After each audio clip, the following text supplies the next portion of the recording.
We're live, and so everybody knows this is a microphone right here, just not some random piece that's showing up that we don't know what it is. And It's not. It's not a chandelier. yeah, it's not a chandelier.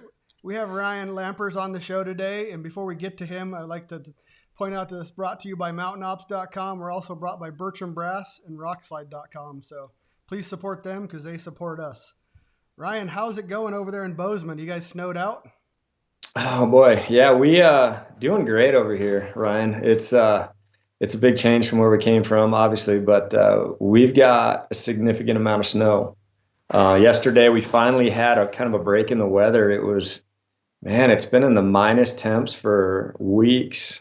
Some of the coldest temps for February and March that they've seen for a while, but finally broke yesterday, got above freezing, and started to thaw a little bit. Of course, it dropped back down last night. Not a lot of snow. I'm a little bit further west of Bozeman, so we don't get as much as Bozeman does, but we got a significant amount. You guys having trouble plowing out your driveway or anything? You know what? So part of the deal when I bought this house here is I wanted the guy to throw in his snowblower, and he did. And so I've never had a snowblower, never needed one in Washington, but been using that. Thing's great. And then we got some really cool neighbors that'll help with the big stuff. 'Cause I don't have a plow on my truck yet, but I will get that eventually. So now good people out here. They're always willing to help and really like the move where we're at.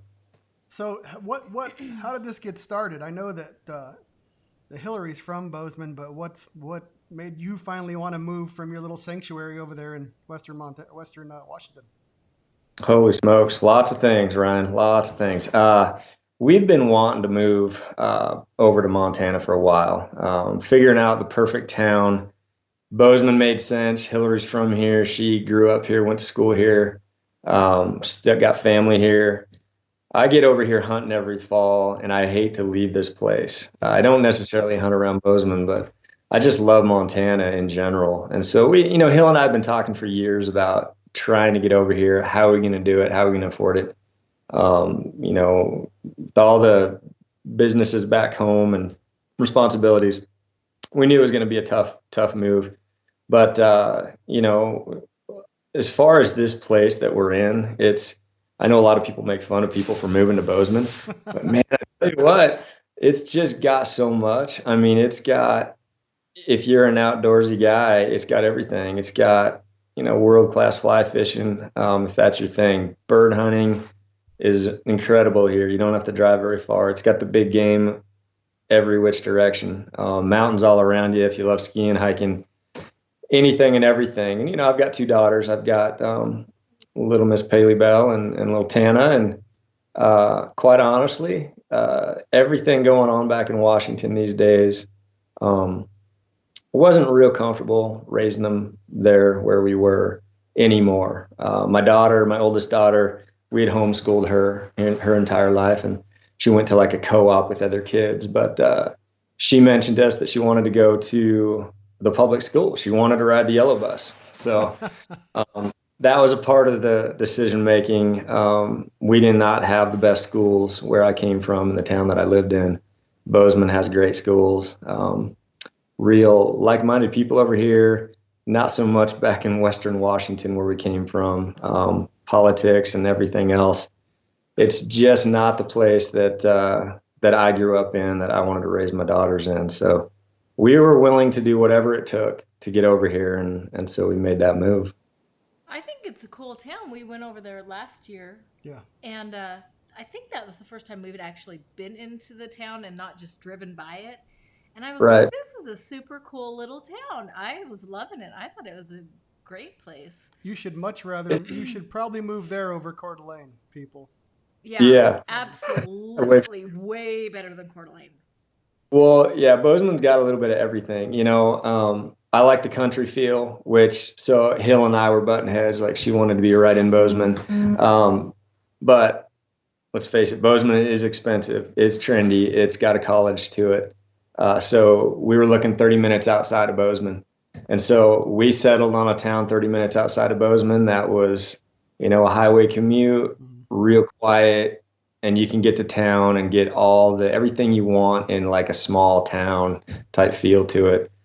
People still know everybody.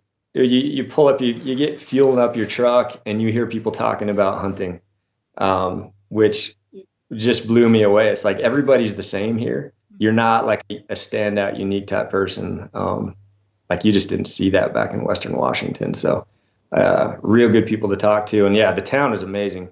It's got, still got that small town feel, but just really good people. And like I said, every which direction. You don't have to go far, and you're in the mountains. So does this mean you're going to stay out of Idaho and not come and just stay over there and kill animals? Don't come over here. Sorry, buddy. No, Idaho is still on the radar. Washington is off the radar. Idaho is. I don't care about Washington. Very close. But no, we've already planned. We got spring bear coming up. We're going to be dipping into your country. So yeah. Oh, take all the predators. Just leave the elk and deer. Yeah.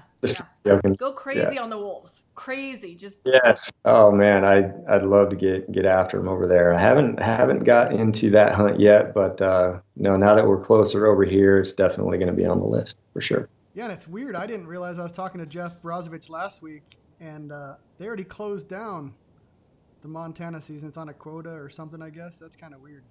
for the wolves. Yeah, wolves Really? are already closed. Like they do with cougars and stuff. Yeah, I mean ours only runs till the 31st of March, I believe, but Montana's is already closed, and it really doesn't seem to be that long, which I find disturbing. Right. Yeah. No, absolutely. Yeah, I haven't looked into it a whole lot. I think it just closed, like today or yesterday, or I don't know, very recent. Is it? I mean, I don't know if you know or not. Is it open or is it like a quota, like the cats are? Like you have to draw. I think it's a quota, if I'm not mistaken. I believe it's on a quota. So is it like male and female too? Like you have years ago when we were up in the northwest corner. Yeah, I remember when we were looking at it. We got our wolf tags. We always have them when we're here. But no, they were talking about that quota, so it could have been shut down. Gotcha. Well, shifting gears a little bit, I cyber stalk you a little bit, so I hope don't creep you out. But he does it with everybody. What's Dan Stanton? You guys did an elk shape. What was that all about? Man, that was a fun project. I'm really glad Dan put that together. So Elk Shape Camp was basically like a 3-day event, 2.5-day event. We found a group of 20 guys, Dan did, that just wanted to learn. They wanted to get better. They wanted to take a little bit of the curve away, you name it. Wanted to sign up to just kind of better themselves. And so Dan put this whole thing together. We had a kind of a meet and greet on a Friday night, had some dinner, met everybody, got a chat. Saturday was just a grind fest. We had Dirk, the bugler, Durham. He was there talking elk calling, so he was teaching these guys how to elk call. Dan was being motivating like he always is, trying to explain to people nutrition, fitness, workouts that may help you in the long run, life in general. Dan's got a unique approach to it in that he kind of correlates, discipline with elk hunting to discipline in life. And he kind of keeps that correlation going. He talks about it a lot. He's a very disciplined guy. Obviously, if you watch him, you follow him. It's pretty impressive what he's able to do. And so now I think it was a really good success. The Elk Shape Camp. We had a guy, Spokane Valley Archery. We all went over to his place. He put on a seminar talking about anything from arrow setups, his opinions on broadheads, arrow, bow tuning, you name it. And then we had a little kind of one-on-one tape sessions with each individual guy where Josh could kind of go over, anything. The bow didn't look right. It was out of tune. Maybe dump a 1/2 inch off your draw. Maybe this, that. I just kind of gave them a lot of pointers, how they were shooting, how they were releasing, where your arm should be.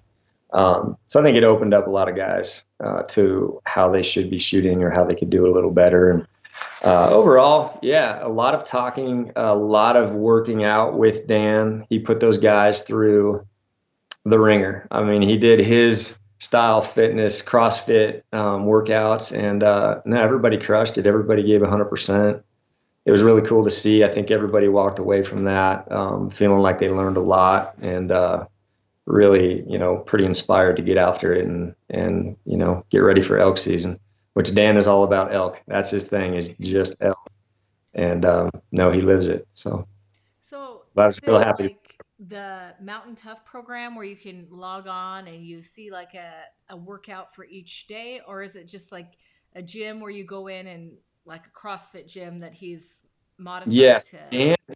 Dan owns. Gosh, I wish that I knew the name of his gym there. It's CrossFit. It's like Spokane Valley Cross, something, isn't it? Spokane Valley CrossFit, something like I think that. so. So yeah, so he runs that. He's ran it for a lot of years. He's got a real good following there. A lot of people coming in, and so he gets everybody dialed in on workouts and helps them, pushes them, inspires and motivates them, and all that. So I know he runs that gym there, and he's very well educated in everything, nutrition and fitness and health. That so What's your Nice. thoughts fun on guy. CrossFit? You gonna join up? No, I'm not. I'm not a CrossFit guy, Ryan. I enjoyed watching everybody do the CrossFit. That was fun, but no, I mean, my fitness, my training, my is just a little bit different. I'm kind of introverted. I'm not big on gyms. I do like to just do my workouts here at the house. I like to hike every day. I like to throw weight on, those type things. Things are going to help me in the mountains. And there is Mountain Tough, which is another great company right here out of Bozeman. I am going to go see what that's all about. I have not yet. I haven't met Dustin, but Great. that's yeah, sounds like it. I've heard nothing but good things about those guys and their fitness. Their workouts are insane. So I'm going to do that, and I may spend a few days in their gym. But quite honestly, it'll be probably more about figuring out what I can do back at the house and do it from my home. What is the Ryan Lampers School of Fitness look like at the Lampers household? Well, it's a work in progress, quite honestly. So, this house that we got, it's a 3 level. It's got a downstairs to it, which is perfect because I've always wanted my own little room, my own little man room, my man space down there where I've gotten, just me and my stuff and antlers and all my hunting gear. But right now, I've just kind of crudely thrown together this little workout room, building the plyo box, just building whatever I can. And then, I've got some weight equipment down there. I got some battle ropes. I've just got, some bands and things and weights that I use. And no, I enjoy it. I get down there. The girls, they'll do the jump ropes, they'll do the battle ropes, and we'll get after the burpees and all that kind of thing. And a lot of lunges, a lot of box stuff. But no, it's real simple. It's just, I push as hard as I think I need to. And quite honestly, I think I push harder on the mountain. Like every single day here, I'm hiking. They've got a trail right out of Bozeman. When I drop my girls off in the morning, it's right there. It's perfect. It's called the M Trail. It's right out of Bozeman, short little trail. You can grind this thing up to the top, crampons or micro spikes and trekking poles. Get up there, get about a half hour of sweat going on. It's just perfect way to start the day. And I just plan on doing that every single day, all through winter, summer, and up to hunting season. So yeah, it's not as sexy as some workouts, but that's just what I feel does the best for me. So Like how far is it, and how many pounds you have in your pack? oh, so the M Trail is easy. It's only just over a half a mile. If you go to the first, you can go to the ridge, which is a mile. So however much time you have that morning, go with that. And, right now we're running it without weight. We're going for time. So Cody Rich joins me quite a few days. He joined me Yeah. and yesterday. It's fun to have a guy to push with. So, we run it, we go for time.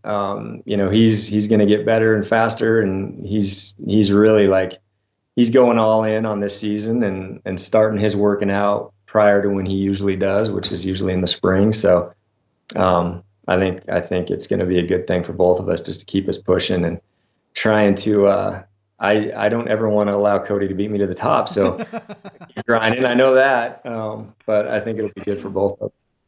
Well, So it's like you've got different sections of that you can treat that as a big hike as well. You can go all the way up. I was talking to the guys at Stone Glacier, and they said you can run up to Baldy and it turns into like an 8 mile loop or something like that. So that'll be coming up as well. Wow. You got to teach him how to grow a real beard, or at least a real Fu Manchu, Cody. Yeah, no kidding. He needs it, He might especially. just sprout one when you start working out. Just be like, oh, and then it just. I mean, I don't know. Then you could get those mountain selfies that everybody craves. Yeah, it's true. He needs that. The plyo boxes. Do you do a lot of step ups, or you do a lot of explosive stuff on those plyo boxes? I'm interested because somebody just kind of told me all about that the other day, so I'm kind of picking your brain on it. No, I love the box. It's easy. You know, you can grab a couple dumbbells and just do step ups, or throw weight in your pack and do step ups. There's so many different workouts you can do with that. There's one that we do on occasion. It's it's basically set a timer. You give yourself 1 hour, throw 40 to 50 pounds in your pack, and go for numbers. You know, see how many step ups you can get in that time frame. It's brutal. I mean, it's a lot, and you are completely spent at the end of it. But jump, you know, I just like anything you can do with that box. Jump ups, jump off, jump back, burpees at the bottom end. You can really do a lot with that box. But I think step ups, lunges. How many inches off the ground is it to the top? I think it's 30. 30 Yeah. inches? Whew. Yeah, it's you know, you can make it, it's 3-sided, so you can have a shorter, I think it's like 20 and then 30, but you can kind of have it, you know, drop to where it's a little shorter for the girls, but I think it's 30 inches. You have to post a picture of that up on your Instagram. I want to see that. Absolutely. No, yeah, for sure. We'll do that. All right. I didn't mean to talk about your fitness regimen, but it was kind of something I was just looking into. You did a podcast a little while ago with Brian Call on CBD oil, the benefits, and I think people are very uneducated on the topic. So can you tell us a little bit about how it's helped you and Hillary, the CBD oil? Yeah. So yeah, CBD is one of them hot topics, right? It's like there's a lot of people that have opinions on CBD. Quite honestly, I'm not the most educated. I'm trying to educate myself more as we go through this, and I learn about it. My wife did a really good podcast with Matt Clement. He's a local guy here in town. He's an expert in it. He knows a lot about it. He's treated people with it for a lot of years. So, you know, like I said, she could speak to it better, but, you know, we launched that podcast, and quite honestly, Ryan, we were both pretty shocked at how much response we had from that podcast. There was good, there was bad, but the good far outweighed bad. And the bad was more people just being uneducated about it. You know, people actually thinking that you could get stoned, or you're actually in like compromised state if you're taking this, like when you're hunting. This was not a podcast that had anything to do with hunting or, you know, smoking weed on the mountain, anything like that. It was talking about CBD, which is completely separate from the other. But overall, the stories that came from that, the people that are getting affected, the people that are using it now for whatever, you know, helping with anxiety, helping with inflammation. There's just a plethora of things that it helps people with. And we've got a podcast coming out with a young gentleman that he's used it, and he's found it to help him, I mean, amazingly well. With all the doctors that he's seen, all the prescriptions, all the pain meds, all these things that he's tried using, they've just destroyed him, or they haven't worked. And CBD was one of those pieces that he gave it a shot. He was a skeptic, like, you know, I used to be about it, you know, not knowing a whole lot about it in depth. And he found it to be just life-changing. And so we're going to have that podcast coming out here pretty quick. But and he was dealing with a whole host of different issues, from Lyme disease to other things. So no, it's got its place. It's got, for myself, I don't use it myself. I just don't have like sleep issues. I don't have inflammation issues at this point in my life yet. Fortunately, I'm very lucky in that regard. I don't have anxiety. I don't have nausea, but there's a lot of people that do. So I'll talk about it, and, you know, if it helps people, great. You know, why not? I mean, it helps a lot of people. I specifically, personally, don't have issues where I think it would help me. But obviously, joint inflammation, things of that nature, yeah, for sure. I would use it for that, on a big hike if I had something crop up. But my wife, she's had joint pain in her hands from doing body work and things for years, and it helps her, and she's found it to be amazing for that. So there's definitely people that can benefit from it, and I understand that. And I honestly, I used to be in the boat that I didn't understand CBD. I had no idea what it was, but I'm trying to educate myself and get to that point. But no, it's an interesting medicine that a lot of people don't understand quite yet. I would agree. It's kind of been vilified from the whole, I don't know, when it started the war on drugs, kind of vilified the whole thing. Yeah, sure. No, I can't what believe people people won't consider, a natural alternative to a pharmaceutical one when there's studies that are, proof. It's especially with such a crisis that we have going on with with prescription opioid pain med. pain. Yeah, exactly. It's like, why don't we at least look at this, give it a chance, because it's not like it's a better solution going with pharmaceutical drugs. Right. I mean, if you step back and look at what's going on with people getting addicted to, you name it, Oxycontin, different pain meds, opioids, whatever, and it's breaking people's lives apart. Oh, And it doesn't. absolutely. There's this thing that doesn't have those side effects. It's non-addictive. And it benefits people. So I don't know why that stigma still exists, but it does, definitely does. And then in our world, in the hunting world, I know there's a lot of skepticism about it. I think it's just misinformation. But I think as people learn about it more, they'll understand it better and Right. realize it's not the big bad wolf that people have thought it was. Yeah. Absolutely. Yeah, I think you're absolutely right. It's the educational portion that people just they don't know anybody that's used it. They don't, know practitioners that recommend it. So all they know is, what secondhand information they hear from other people. Hmm. So I think I'm hopeful that it's going to get more good press. Yeah, I'm glad For you and sure. Hillary are kind of spearheading that and getting it going, because we talked about it yesterday, and I know you kind of told me the feedback you've gotten, and it just is people that are not educated, because the same guys are getting back to camp to see the CBD doesn't even have the psychological effect to where they're slamming 4 or 5 beers, but they want to slam on CBD oil. It doesn't make any freaking sense. I know. Yeah, or whiskey Yeah, I or mean, whatever. Yeah. CBD is for it to be CBD, has to be less than 3% THC. I don't know how much CBD you would have to take to actually feel something, but it would be a lot. So no, it's Hill and I, we're happy to bring it, to people's attention if it helps people. And the more I realize the amount of people that helps, it's incredible. I mean, I could sit here and say it's a bad thing, in my comfortable little world where I don't have inflammation issues. I don't have nausea every day. I'm not a cancer patient. I don't have certain conditions, and that, why not give it a chance if it's helping some? I'm not going to sit here on my high horse because I don't have those issues and say that other people shouldn't be able to take it. So, no, I think I'm glad my wife has really kind of dove into this, and she's opened my eyes to it as well. As we learn about it, it's pretty surprising how beneficial it is to a lot of people. Nice. All right, Project Waypoint. I heard a lot about it during the hunting season, and now it's kind of tapered off. When are these videos coming?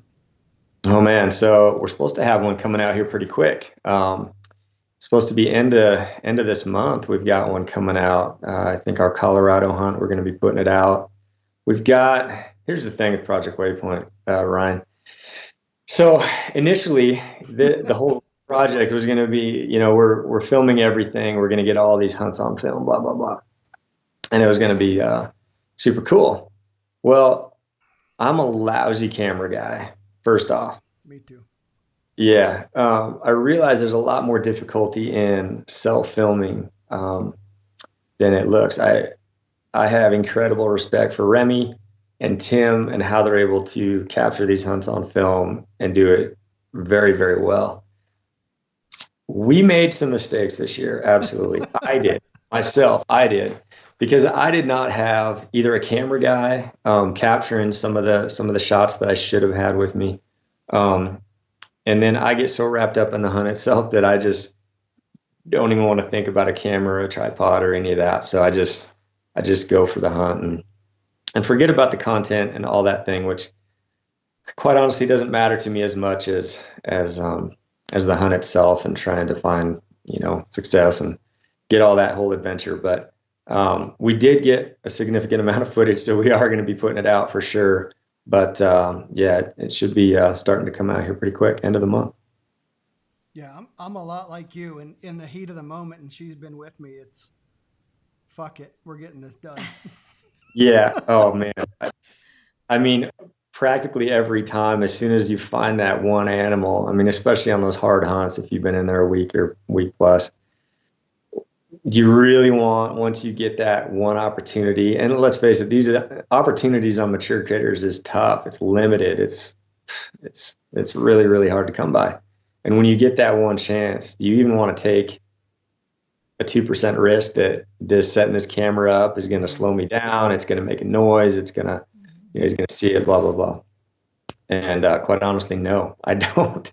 So we are going to keep doing what we're doing. This year, I'm going to have a camera guy with me as much as possible. And just, I, I know my strengths, I know my weaknesses, and I'm not a camera guy.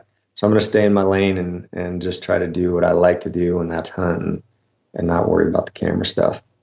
But And the people that don't know, this is kind of based on a bunch of guys just picking out spots on public land and going hunting.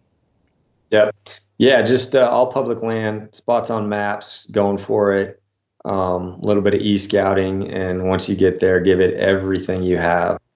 Um, Put in every single day that you've allotted for yourself, and try to make it happen in that spot. And that's what we did. We did that a lot this year, and it was real successful in that regard. It's kind of a fun project to do that, and then find success in that area that you've picked out in other states and places that you've never been to, right? Just completely new places that you've e-scouted on Google or on X and You all. guys had never been like physically there before.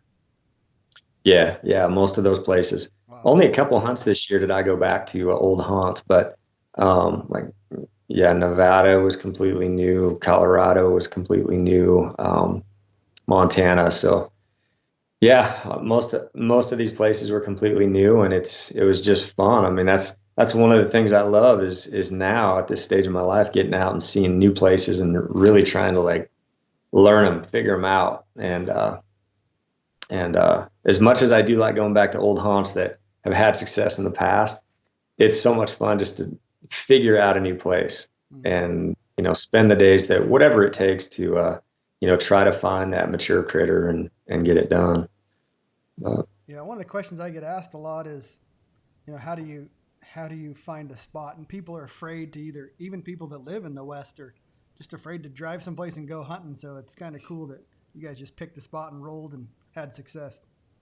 Yeah, no, it's been pretty successful, and you know, we've been doing this since we've been getting out of state more in the last few years. Mm-hmm. That's what everybody does, quite honestly. And most people don't have time to go scout other states. We're all working. We're all mostly blue collar guys that we don't have that kind of time. So you really want to do your research and your tag selection, as well as your map work ahead of time, so that you don't get there and you put yourself in a bad position. But obviously, we do pick out a few different spots. If you can show up, and let's face it, there's guys getting after it these days. So you may pick this sweet looking spot in the backcountry, and there may be a camp there. So that's where it goes, plan B. But no, it's a lot of fun. Now, one of the most enjoyable pieces is hitting new states now and just hitting completely new units that you've never been to, and really figuring them out and trying to find some success. So, how many of you guys did this? So there's a handful of us. There's myself, there's Jeff Lusk, there's my cousin Joey Pyburn. You're familiar with Joe, Yeah. Ryan Bayless, and then yeah, there's a couple other guys that didn't get out. They're firefighters. They didn't get as many hunts in this year as they were hoping, but hoping that'll change next year. So So, did you guys all just pick one spot that you'd never been to hunt the whole season, or just one hunt for each Each spot? hunt, each hunt was different. We had a couple of spring bear trips, where Jeff and I went to one location, Joe and Bayless went to a different location and completely new spots and learned them. And we've tried to make even our spring bear trips more of an adventure. Not that you have to go to that level to find spring bears, but I think getting to these, deep holes of places in these wilderness areas and trying to figure them out and find some predators and pull them out of there it just adds to the adventure. Not that it's necessary to go find bears. Bears are usually pretty easy to find, but these wilderness areas can be a lot of fun to go explore. And obviously it also sets you up for a little bit of scout time for future deer and elk hunts. What was your guys' success rate, like roughly for Um, that? Overall, it was really good, really good. Gosh, I think we only had a couple hunts that we didn't pull critters out of. Wow. Yeah, a couple. Gosh, really, really high. That's a good question. I'd have to think about that. It was pretty good. Overall, we all did really well and Your, came back and filled tags. your wife chimed in. It says CBD. It's a food. It's nutrition. There you go. She can explain it better than me, I know. for I have to sure. have her on to explain all that because I definitely Absolutely. have inflammation problems. So we need to Hmm. expand on that. On getting past the Project Waypoint thing on your Washington buck, and speaking of old haunts, I hear every day how hunting for deer, hunting for animals in Washington sucks. And then I see this great big buck, and guess who's behind it? Montana Jesus, Ryan Lampers. And Jesus. Oh, yeah. So, I mean, Washington's got some great animals. Don't let anybody kid you if they say that it doesn't. Thing about it is, yeah, it doesn't have it's got great country and it's got some gnarly, gnarly country that grows old critters. It doesn't have the amount of like an Idaho or a Montana or these other states, obviously. But what it also doesn't have is numbers of hunters that are willing to get off trail to really put the miles on and the time. I mean, there's road hunters in every state, everywhere. But what we found in Washington is there's fewer than other states that actually get up there and put the time and dedication into getting into these backcountry spots. And so that buck, man, that was a fun hunt. So there was three of us. There was me, Joey, and my buddy Ryan And you Bayless. guys have a podcast on it because I listened to it today and it was good. Yep. Yeah, we talked about the whole trip from start to finish, and no, that hunt could not have gone any better. We got Bayless a buck heading into this spot. Joe tagged out a few days in, and then it came down to, gosh, I can't remember the day it was. It was maybe end of the week. We had one day left. It was our last morning, and we had seen this buck a couple times, and he was in this small spot, not the best place to really key in. But once I laid eyes on that buck, I knew that was the only one that I really wanted. He was a special buck. He was heavy. He was old. He had a really unique character to his antlers, and the spot that he lived in, his tracks were all over it. His rubs were all over it. Tamaracks on all sides. Just one of the most picturesque, coolest spots you could ever imagine to pull an old gnarly buck out of. It had everything going for it. And somehow, some way, man, that last morning, the stars aligned and I was able to get a beat on that buck. And it was a long morning. Joe came with me that morning to film it, and we got everything on film. And it was one of the slower mornings of the trip. It just felt dead on the mountain, and it was kind of unique in that that morning, or every morning, you would find bucks and they'd bed up somewhere. And as that sun came up, it was kind of you hear the correlation, like they're like vampires. Those old bucks are like vampires. They just, sun hits them and they disappear. And that's exactly what these old bucks were doing. This one especially, as soon as that sun hit him, he would just drop down or, skirt this little saddle and get out of there. And that morning, as we waited there, that sun slowly kept creeping down. We hadn't seen a doe. We hadn't seen anything that morning. But I knew he wasn't too far away. And sure enough, he was just in one little spot that we couldn't lay eyes on, a little fold. And he got up and I heard something and he just rolled a rock. He came right down, stood there at about 115 yards and I dumped him, and it all worked out. And Joe and I are just like, couldn't have worked out any better. Amazing hunt, amazing animal. Couldn't have ended Washington on a better note to find that old sucker. He's just got everything you want. Old Roman nose, pot-bellied old time buck. So, is this a buck? Did you say earlier? Have you had history with this buck? Have you ever seen that buck before? No, he was in a little spot that I had seen prior, and I always had a feeling about this little spot. In fact, I talked to Joe. I mentioned, was like, man, if we do ever see a buck in that spot there, it's probably going to be 30 inch, and he's probably going to be huge. And he was just that when we finally did. And it's one of those places you don't see a lot of animals, but the ones that you do see are going to be pretty significant, old age class. But no, definitely didn't have history with that buck. The only history I had with that buck was throughout that week. He would show himself for a very limited amount of time and disappear for the day. It kills me how many people pack up and leave hunting camp early because they're not seeing stuff.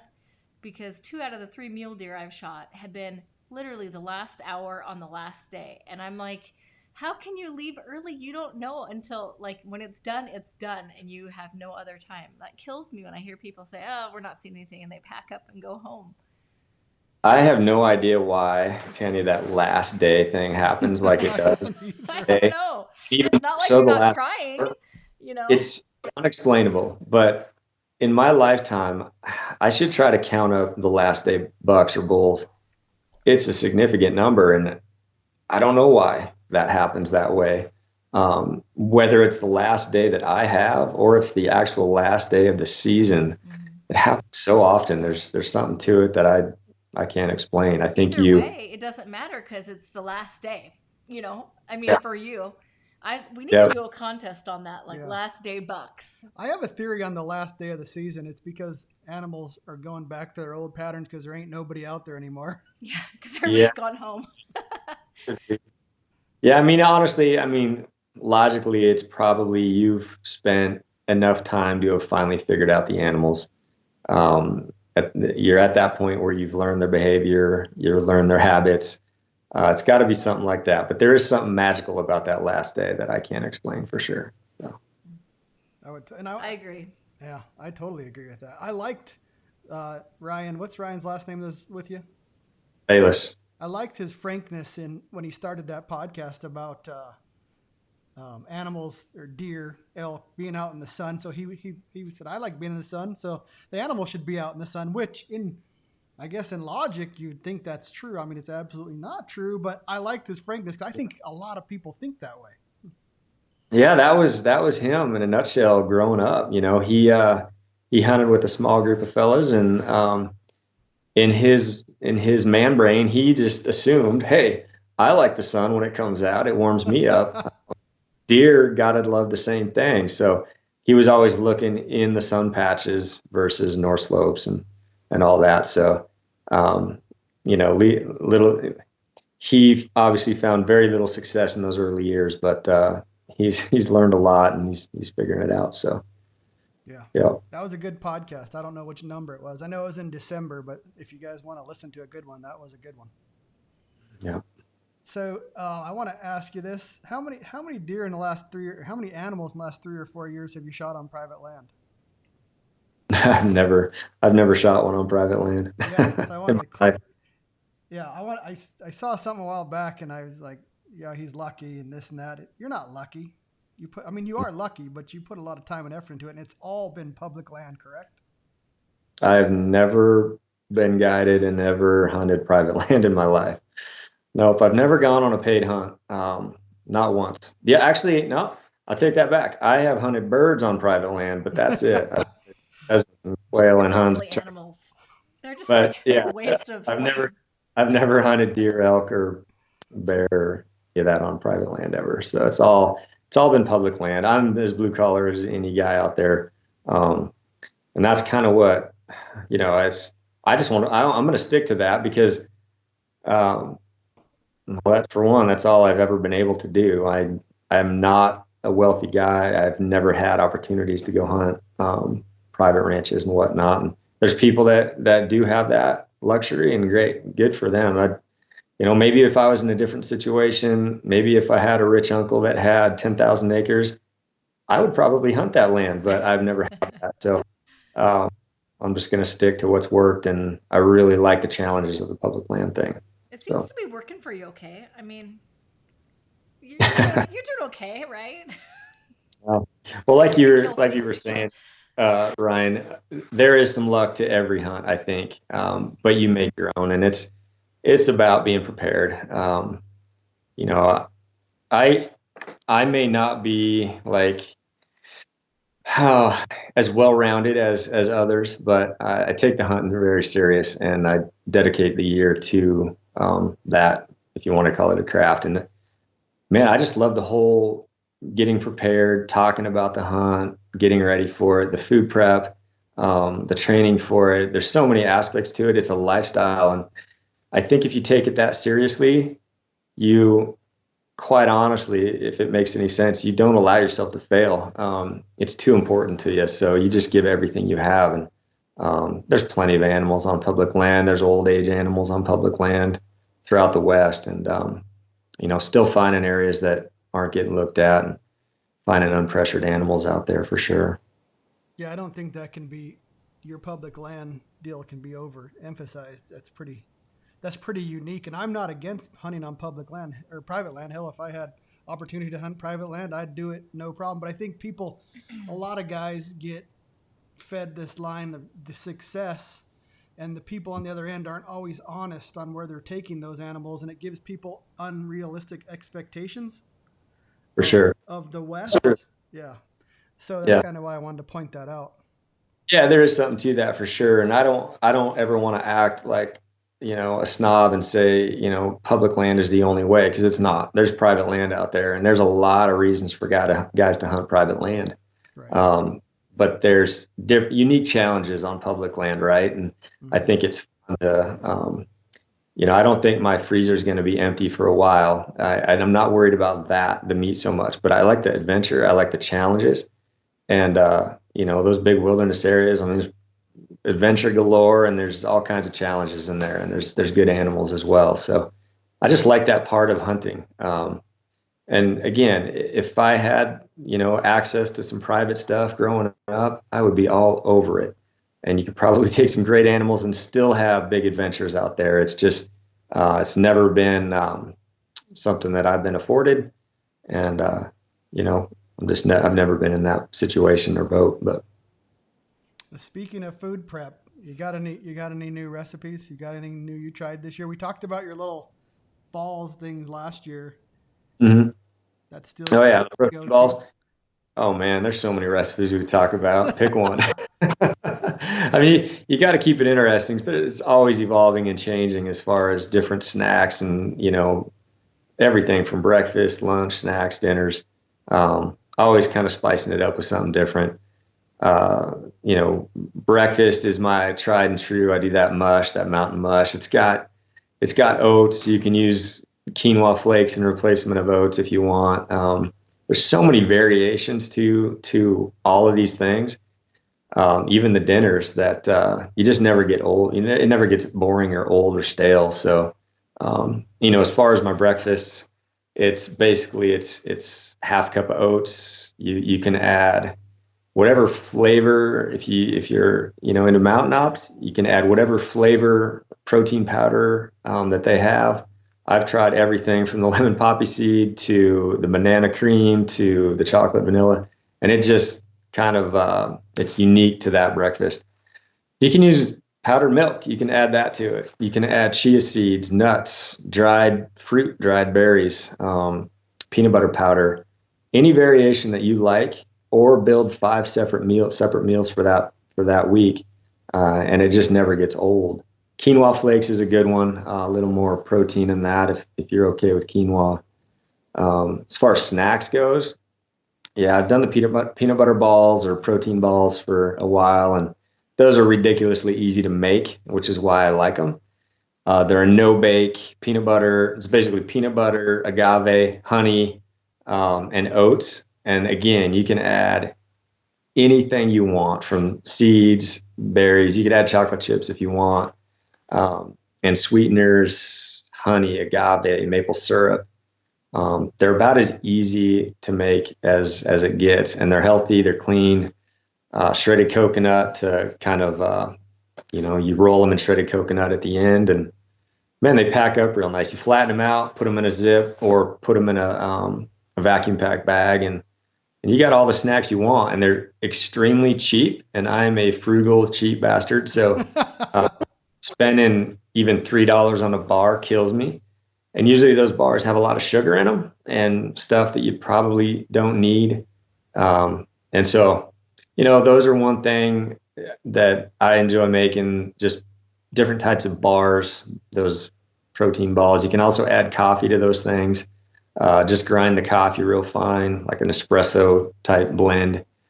Add a couple tablespoons to your mix and roll that up, and you've got this power pack little, pretty tasty little protein ball. Like But what percentage is your commercial food to your homemade food during the oh man, hunt? it's real small. So all my dinners now I've used. There's some good companies out there right now, so I wouldn't discourage anybody from using like a Heather's Choice. She's got clean ingredients in her stuff. There's new companies coming out that are going to have really good, high quality. Off Grid's a good one. Spencer, he runs real clean ingredients, keeps the sugars at a minimum. Those are about the two companies that I will throw a meal in or two. But quite honestly, most of it's all, again, it's part of that. It's part of the lifestyle. I just like building my own stuff. It's like do it yourself. You know what you like. You know what works for you. It's cheap as heck. It's so much cheaper to make if you do it yourself by bulk. And Right. and obviously you test this stuff in the summertime, and like what's gonna treat your body right, what's gonna be enough for calories. And when you make it yourself, you don't have to go out and buy like 30 expensive bars that are full of sugar. So we tested that out this year on my backpack hunt after talking to you. And we did what? Spaghetti, Chili, chili. and something else. I can't think of the other thing. And I wanted to ask you, so you cook up the chili the spaghetti and then the noodles and then dehydrate it. Yeah. So the texture was a little bit off, which I don't know if we should have expected that, and I didn't know, and it almost tasted a little bit blander than I remember the actual meal tasting. So do you add more spices so when you reconstitute it, it won't be so bland? You can for sure. One of the tricks that I do is I bring those little sriracha packets. There's a little bit of sugar to sriracha, but it's minimal, and it just makes everything taste better, especially meals, spaghettis, and chilies. But yeah, I mean, or throw a little extra spice to it, a little extra Tony's in there, or extra salt or whatever. Salt is not a horrible big bad thing when you're up there sweating your tail off. I need to replenish some of that. So, yeah, there's so many meals. I did see you guys tried some of the spaghetti meals and dehydrated. So I ate all of them. We did quite a bit, You didn't like it though. but I kept eating them because they were quick and easy, and they Yeah. tasted better. You know what they didn't do to me that I really appreciate is I didn't feel like I was gonna swell up from all the salt every time I ate it. Yeah. yeah, they like the Mountain House meals. Obviously, everybody knows those things are loaded with sodium. I Um, don't heavily salt our stuff anyway. I prefer to like use Mrs. Dash that doesn't have any salt, just so that it doesn't do that. But I should probably, if I'm planning on or dehydrating it, add salt like you said, because I didn't yeah. really think about it. I guess. No, Yeah, a lot of the meals we make, we're using, vegetables from the garden and all that. So a lot more peppers, jalapenos. We make our own like pepper flakes, so you can make your own spices and add those to it, and spice it up to pretty, as hot as you want it with habanero flakes or whatever. Yeah. But yeah, go ahead. oh, the sriracha packets are game changers. They're awesome. They make every meal taste good. You like that? I don't know. I like sriracha. I don't know. Good. How do you Yep. know? One thing we didn't figure out is how do you know how much water it Oh, takes? yeah. Sure. That's trial and error. So what I use is every time I make a bowl, like if I make this giant pot of stew, or we'll just go with spaghetti since that's what you guys make. I'll make this giant thing of spaghetti. We'll eat some at night. I'll take the other half and I'll use that, what we don't eat that night, and throw it in the dehydrator. So I use the same bowl. I know what I ate for a portion size at home. I just make it a little bit bigger. I know I'm going to need more on the mountain, so I add some. So I've got this big bowl, and I use the same bowl every single time, and I fill it the exact same every single time. And I know that is going to take about 12 to 14 ounces of water. If you want a little bit runnier, it's 14 ounces, and it's always the same. And that has just been through trial and error. I know with that bowl what I'm going to need for it to rehydrate perfectly.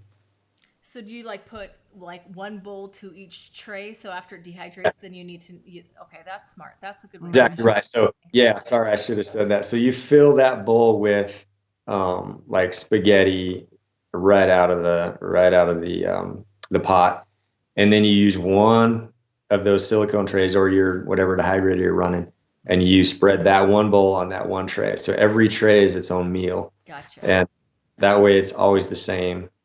Yeah, we had several varying sizes of portions, which did not help our cause at all. No. Because we're like, well, this No, it one's didn't. runny. Well, this one's not. This one's kind of crunchy, Yeah. you know?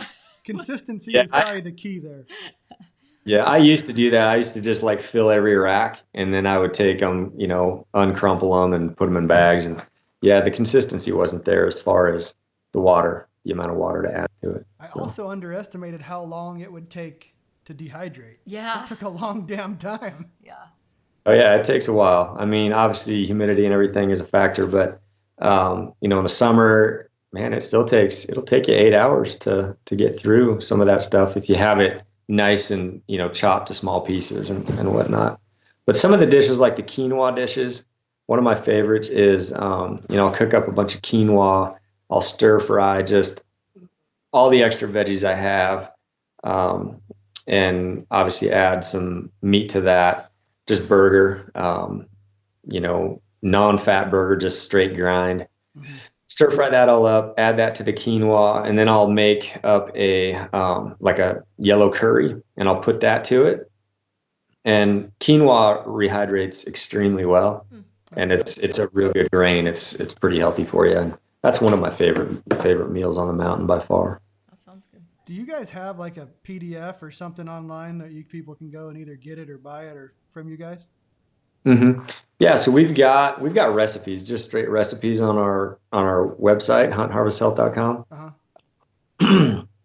And we do have a guide, like it's a dehydration guide that we put out.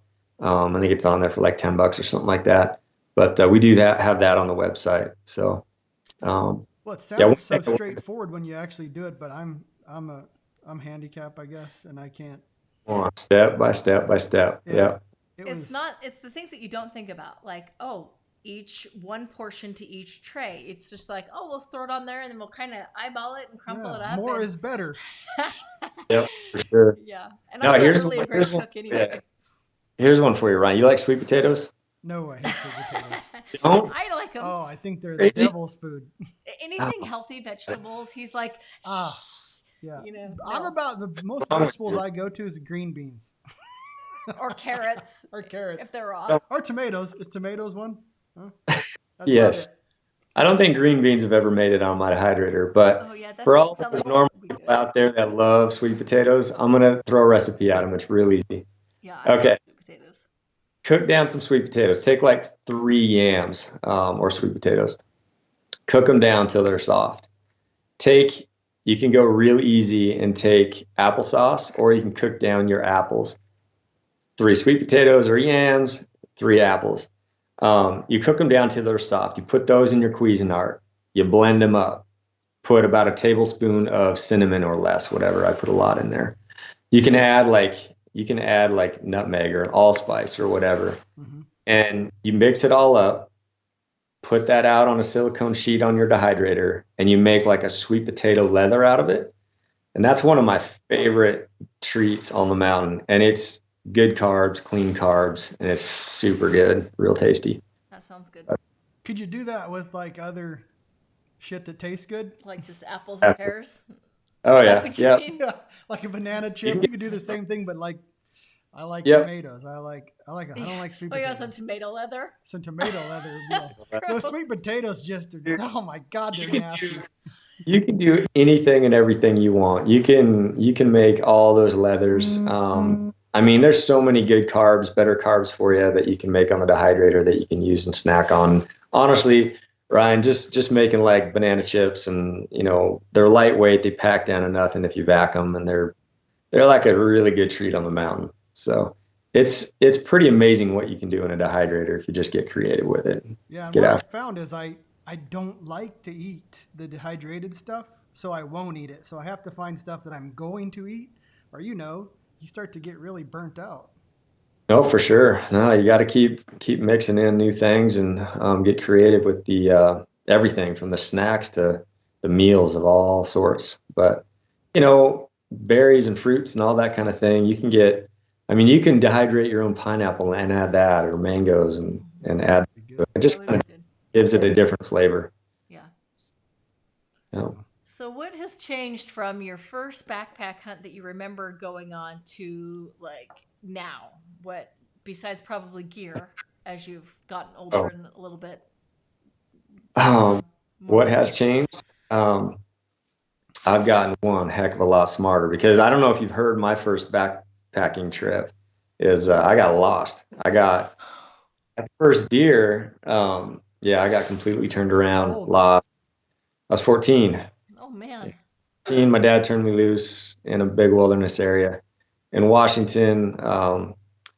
Killed a 4 point buck. He was a small one, looked like a giant at that age. I was pretty stoked he was a 4 point, but I went the wrong direction coming out of there. Big snowstorm came in. I did not have the gear I needed. I had dropped everything on the trail, no light, no gloves. I ended up getting my way out of there with the help of some people on a drop camp, fortunately, and they pretty much saved my life on that. But so much has changed. I mean, just it's hard not to go to the gear because we're living in an era where everything is better and lighter and more comfortable, and um, yeah, that's probably the number one thing. We are spoiled today with gear compared to what Yes, we we are. saw Yeah. back in those days.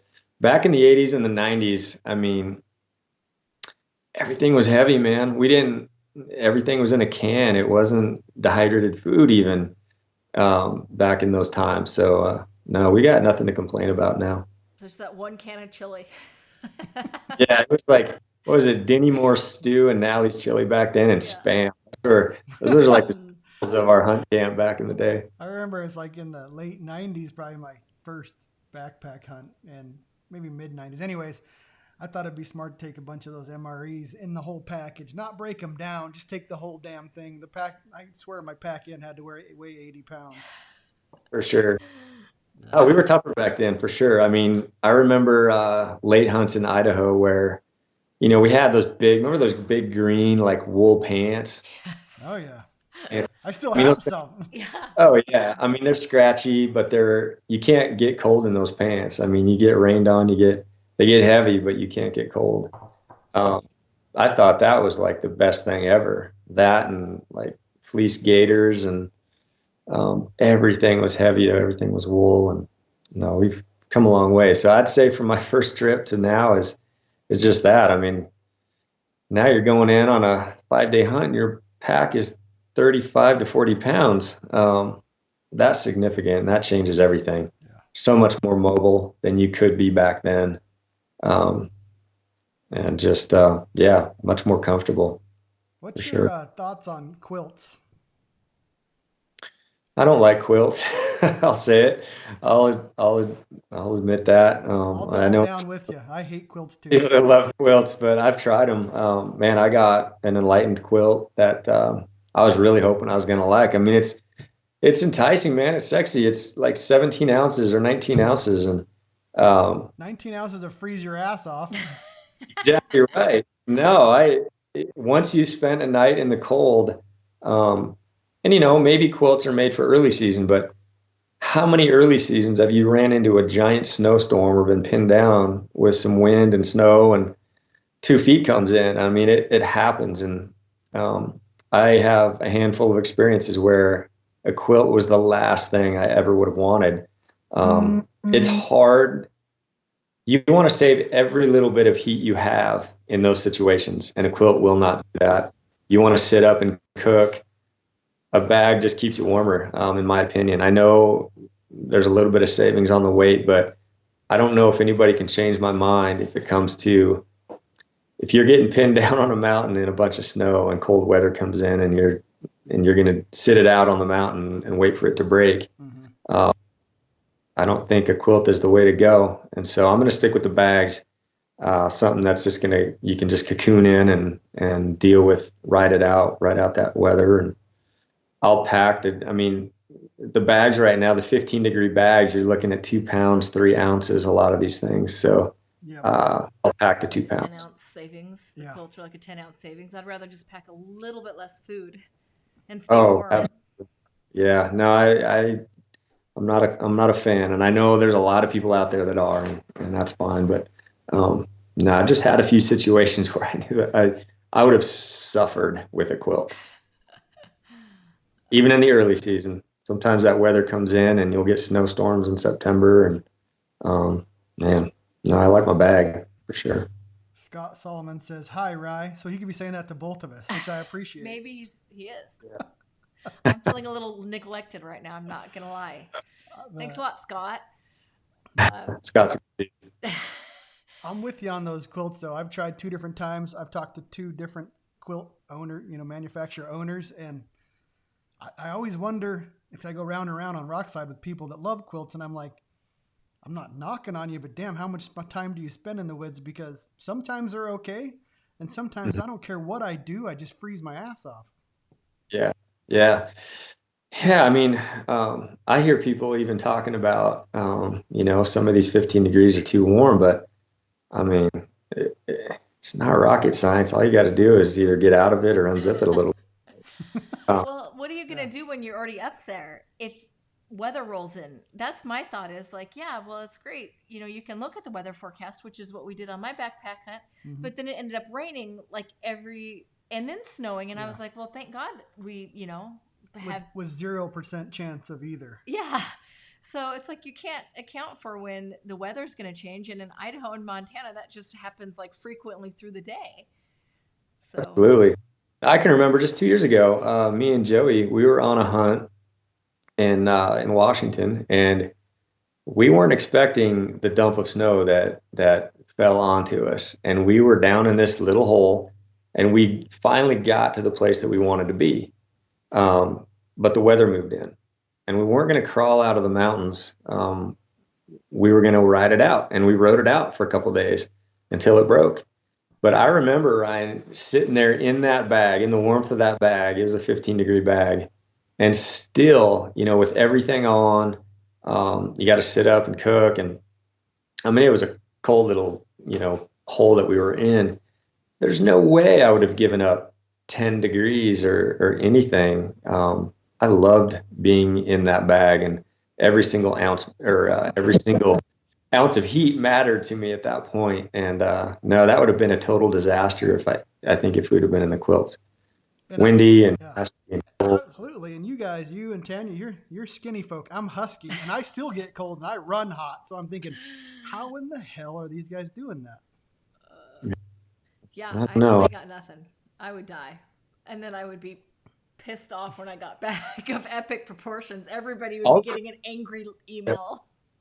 I'll run one of those, like maybe on some scouting trips, because I still have that bag, that Enlightened, and I'll probably want to use it for some, but maybe on some scouting trips or something like that, where I just need some type of a little blanket. But, death hike, something like that, where you just don't need the warm. Scott says he left on that hunt. Is that true?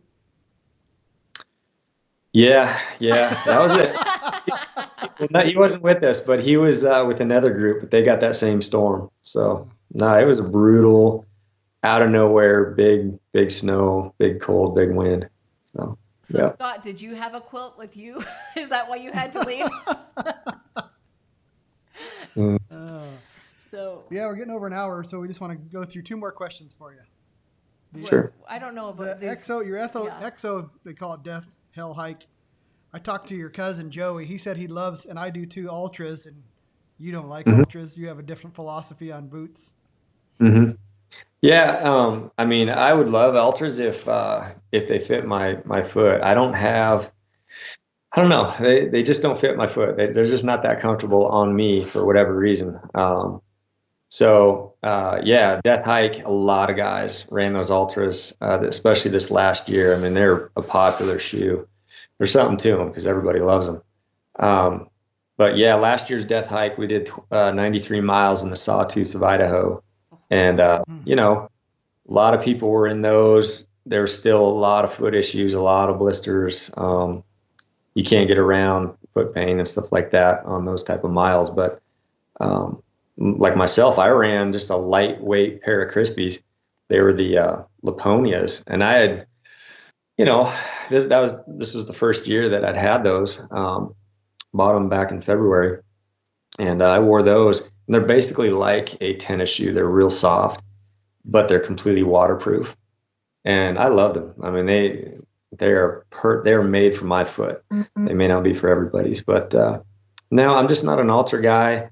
That being said, I've spent a lot of early archery seasons hunting in those Solomon. Gosh, what are they? The Those 4Ds. cross whatever. No, not the 40s. No, the tennis shoe. Oh, the Speed Cross. Speed cross. I think I Yeah, have. Yeah, that's what we had before. Yeah. Yeah. I yeah. like those. I've ran Nevada in those for a couple years, early season, and they're great. Nice, um, just low cut tennis shoe and good traction. No ankle Do you support, like which stiff boots or no? I hate stiff boots. Me too. I They're, cannot they're stand them. no, I know, and there's a lot of people that'll tell you got to have a stiff boot, and I'm here to say it does not work for my foot.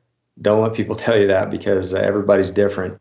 I've never had foot issues. I've never had like tight Achilles or tendons that, for whatever reason, maybe it's my opinion that if you've gone minimalist for a lot of years, you've strengthened the stability muscles in your ankles and whatnot. And I know there's people that are prone to ankle issues, but Right. man, for myself, just speaking from personal experience, I like a low cut boot. You're always keeping your ankles stable. You're strengthening them year round. It's worked for me, and ankle support is just not something I look for in a boot. I look for comfort, waterproof. Those two are key, and some tread. But yeah, no, I got real lucky with those pair this year. And I ran those boots in every stinking hunt I did all season, right through the end Which ones? of late Montana. Those crispy Laponias, I don't think I've seen those. they're an all leather, just a real light. There's no stiffness at all. I know South Cox ran them as well this year on his hunts, Nevada, Colorado, and sounded like from everything I've seen, he loved his as well. But no, they were a great boot for me. And again, I know everybody's different, so Right. don't hate on me if you get them and you hate them. But it's worked for me. Yeah. Boots are like optics, man. You can't tell somebody what's good or bad. They got to try it themselves. It's even worse, I think, than optics because I don't know. Some people roll ankles and they're susceptible to that, and you need a stiffer, boot, and you probably want some ankle support. Well, I was going to ask you that because I find when I wear a stiff boot, I turn my ankle more than when I do have a softer shoe. Crutch, right? Yeah. Yeah. So No, I get that. Yeah, I do so much better in a tennis shoe. And I don't know. It's a weird thing. I think there's a lot of people that want that ankle support. They look for it. I hear it, with heavy packs or on side hills, and I can't stand it. I like either a low or mid top boot that's real soft, and I have yet to have any issues with my legs and lower legs. So it's working for me. And obviously there's people out there, I know, like the Snyders of the world. I mean, they have to have like a really, really stiff boot. But if I'm not mistaken, I think he's had some like tightness in tendons and Achilles and stuff like that. So maybe it suits him better for that. But If he could use a ski boot, he would. I think. yeah, for sure. I've heard that. So So no, what's the everybody's plan? got to do the research in the summer and figure out what works for you. Yeah, that's true. So what's your plan for 2019? Oh man, big plans, man. I don't know if you saw, but I drew a Wyoming elk tag. I know that's high priority. I've never hunted Wyoming in my life. I've driven through it once, but uh, being from Washington, Wyoming is always so far to drive. It's just a long way. So I never really put in for it. This year, I'm close. I mean, it's a couple hours away and I'm in Wyoming from where I'm at now. So I threw my name in the hat and I got a tag. No idea how. I got lucky and drew it. I think it had like a 14% chance of drawing it or whatever. So I'm going to put a lot of my time into that. I've got some hunts here in Montana that I'm going to really dedicate some time to. Spring bear. We got a big trip coming up in Idaho. And then, yeah, so I'm also going to New Zealand, which is something I've wanted to do for a lot of years. And this year, now that I'm getting kicked out of Washington and I got to give up all my points for moose, sheep, goat, I may never hunt goats. My long-term strategy was to draw Washington goat and hunt a goat in my lifetime, and it'd probably be in Washington. I'll probably never be able to afford, hunting these big money hunts somewhere for goats. But since that's getting taken away, I just can't. It's so outrageously expensive to apply back in Washington as a non-res.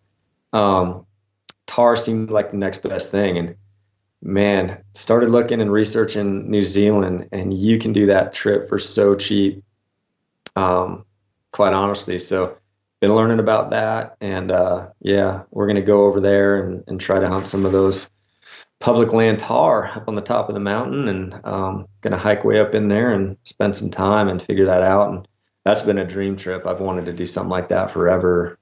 Never hunted out of country, but tar is just one of those things. I don't know, it's got an appeal to me for some reason. So we're gonna give that a shot this year. And that's gonna be I think we're gonna do that in June, so it'll be going into their winter. Nice. Well, Good luck. Good luck, and I think that wherever you go, it seems like luck finds you. So I'm sure you will land on your feet.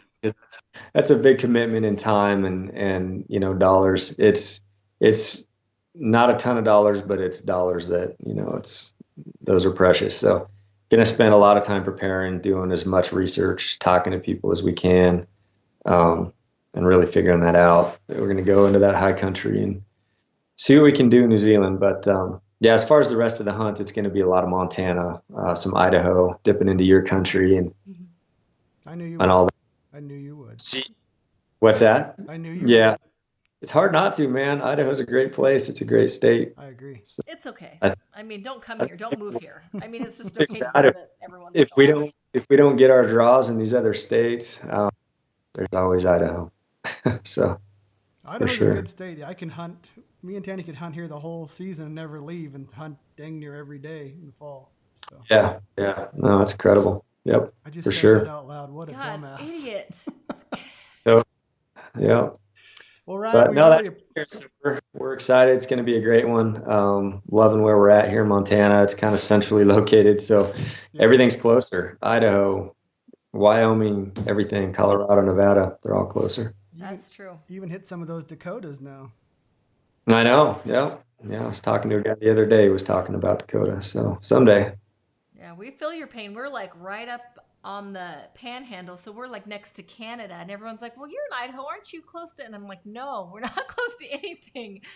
We have to go a long ways to get to anything.